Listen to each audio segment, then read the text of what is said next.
And just as background, we've dealt with Camira for a long time. They certainly are they are one of the global leaders in fabric manufacturing. And I know that they manufacture across industry sectors, from commercial office to healthcare to educational, and indeed transport likewise. Camira are based in the UK, and I think currently you're producing probably €8 million of meterage of fabric per annum. So, you know, it's huge volume. So I'll pass over to Liam. Thank you very much. It's a great introduction. So one of my favourite little pictures, and I always find it quite hard to get my head around.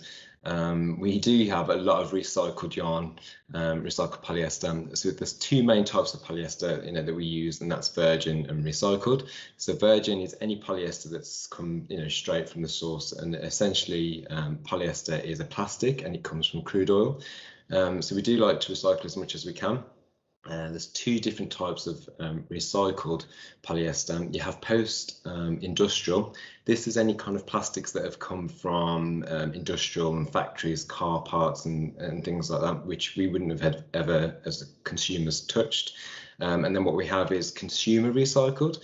So this is plastics that we've touched, like plastic bottles, anything that you would throw away that's plastic.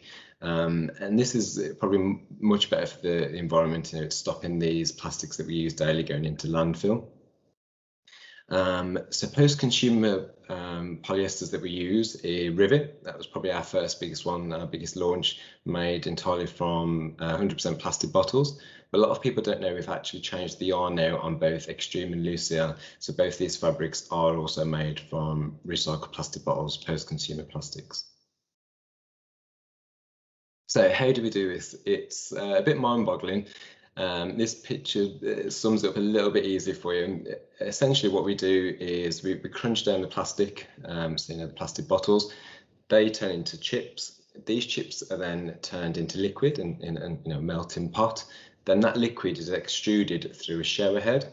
I'm sure it's a bit more technical, but easiest to visualize. And as the liquid then extrudes and cools, that turns into the yarn, as you can see in the middle, and then we weave that into fabric like we would any other polyester or other yarn type. We wanted to take that a little bit further though. So not only do we now look at plastic bottles, we're also looking at taking plastic out of the ocean, and this is our new fabric, Oceanic. I have a little video to show you.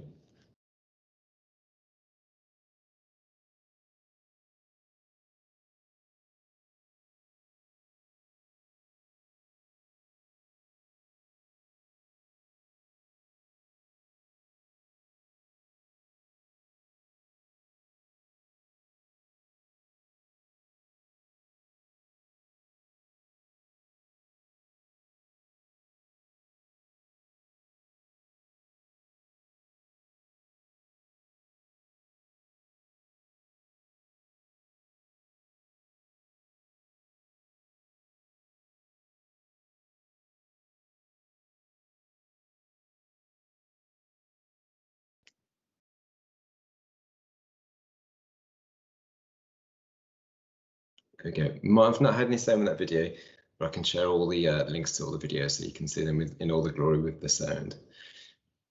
So Oceanic, it's 100% recycled plastic, 50% is sea waste plastic, and 50% is recycled plastic bottles, so both from land and sea. We work with a company called Sequel Initiative. They're a company in the Mediterranean. They work Mediterranean fishermen, and when they're fishing and they take plastic out of the ocean, they take that away and then recycle it in how I explained. So in every metre of Oceanic fabric, there is the equivalent of 26 plastic bottles. It's got a diagonal two-tone weave. It's quite flat in appearance when you see it, but when it's upholstered, it almost has a little bit of a corduroy effect. And it should sit in around the Banbury manufacturers. There's a few colour selections on there, but there is a lot more colours within the collection, 16 colourways. As I know, for every fabric that we launch, we do like to do a little trend board. This obviously shows you not only the colours, how you would see them on a swatch card, but also shows you how you can work those colours with other fabrics within the collection. So Oceanic has an obvious nod to the coast. There's lots of inspiration hues from crashing waves. There's lots of light blues and deep blues. We've also taken inspiration from coral, which you can see there with the pinks and the deep oranges. We've also teamed this a lot for the mood board with Rivet, obviously, to further strengthen the story of the recycled plastic bottles. So moving on to something different, but also very environmentally friendly, we actually use a lot of bast fibres in our fabric. So bast fibre is anything that comes from the stem of a plant. So we don't use the leaves or the roots or the flowers. It's literally the stem. When you pull up that stem apart and dry the fibre down, you can then actually spin it like you would a wool. We didn't invent this. This a way of making fabric and paper for hundreds of years and thousands of years. But we were probably the first commercial fabric manufacturer to bring that back and start to put it back into fabric production. The main reason why we did it is because it's very environmentally friendly. We're not using polyesters and plastics. This is harvest and grown. It's renewable. Also, any fabric that's made from completely wool and bast fibre, you can actually decompose. It's fully compostable. But we also had a little bit more of a breakthrough as well. When we tested it for flammability, all our fabrics are secret and match, but sometimes to get them to that high level crib 5, we actually had to add a chemical treatment. This is evident in things like Blazer and Synergy. So where you need to get those to crib 5, we do actually add a chemical treatment called Zerpro. This chemical is quite harsh to the environment, and that's why we don't always add it to fabrics. We let you have the choice of if you need to add it, if you need that higher level flammability. What we discovered when we started using bast fibres with the wool, the actual blend of the two fibres created a much higher flammability than was expected, and we managed to reach crib 5 completely naturally without any harsh chemicals. This is a little video that shows you the crib 5 test in action. So on the, I'm trying to think if you're mirrored now, I hope you're not mirrored. On the left side is hemp. So that's one of our bast fibre fabrics. And on the right side is Blazer untreated. So just cigarette and match. So not many people know, but the crib 5 test is actually called crib 5 because the little crib is made of 5 little rungs, of wooden rungs. So we know that little crib would be completely extinguished within 10 minutes, sorry. So anything that's burning after the 10 minutes, we know is then the fabric on fire, not the crib. So the test is a pass for medium hazard if after 10 minutes there's no flame. So as you can see on the left side, it's the crib that's on fire and the fabric is being damaged, but on the right side, the fabric is actually on fire. The test doesn't go on for 10 minutes, we do speed it up. So what actually happens with the bast fibre and the wool, the natural fibres create a char, and it's this char that stops the flame from spreading. Now, if we'd have added a chemical treatment to the Blazer, when the fabric's on fire, the chemical treatment releases a gas, and it's the gas that controls the flame. Now, this gas isn't very environmentally friendly, so that's why we always do like to use the natural fibres, the bast fibres, to get that flammability completely natural. And again, that hemp fabric on the left, it's wool and plant fibre, so that could be compostable as well. So there you go. We actually had to extinguish the flame on the Blazer untreated. So what fabrics do we have bast fibre in?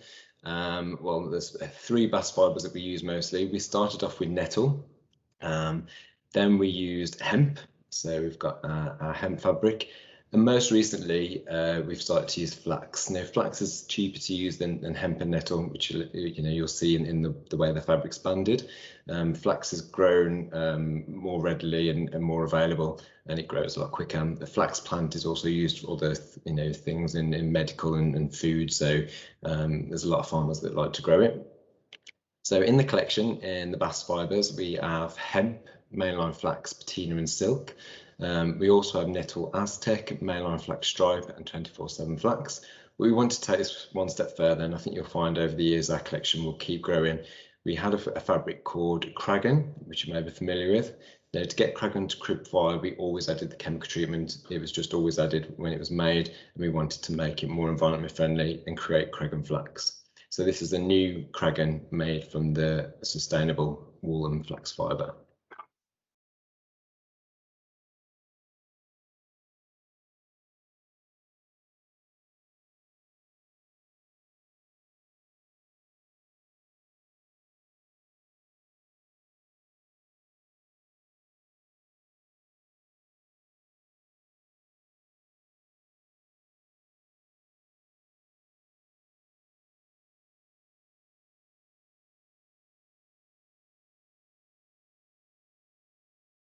So Craggan Flax, it's very similar appearance to the old Craggan.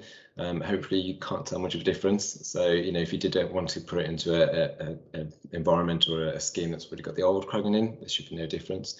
So here's a difference in the composition. Obviously, it's got the flax plant in there that gives it the crib fibre naturally. We have taken up the colours, so we've taken it from 10 colours to 15 colours, and you'll notice there's some really bright poppy new colours in there. It should be around a band 4 to a band 5, depending on the manufacturer.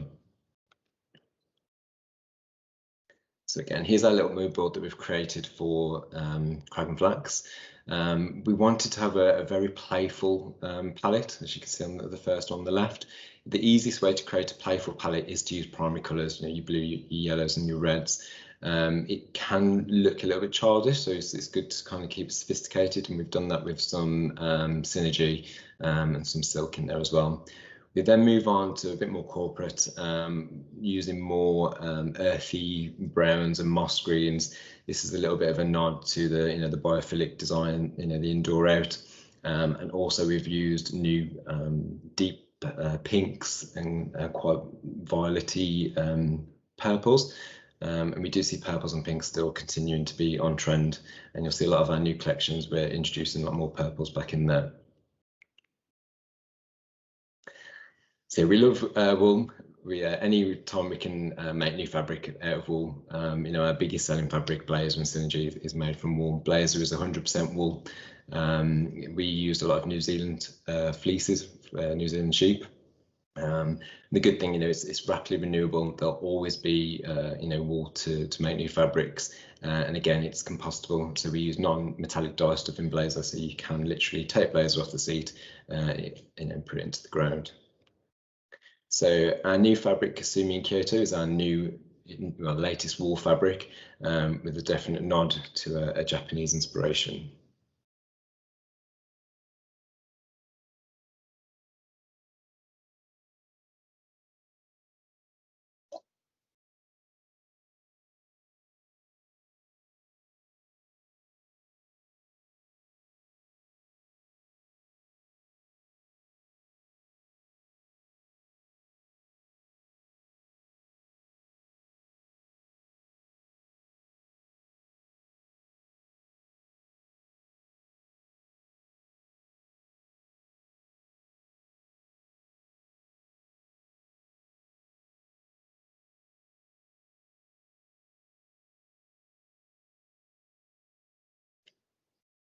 So that's Sumi Kyoto.